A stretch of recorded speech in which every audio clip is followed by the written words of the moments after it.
દરેક નીતિની સામે કાયદાની રીતે ઊભો રહેતો SSK ન્યૂઝ ચેનલ।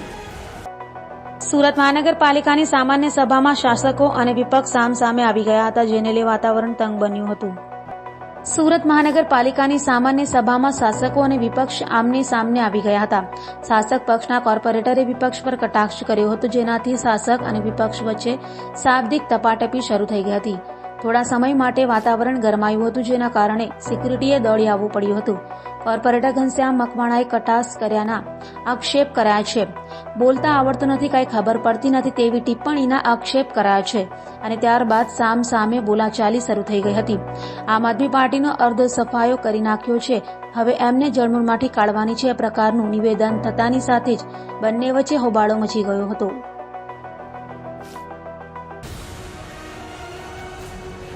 દરેક નીતિની સામે કાયદાની રીતે ઊભો રહેતો SSK ન્યૂઝ ચેનલ।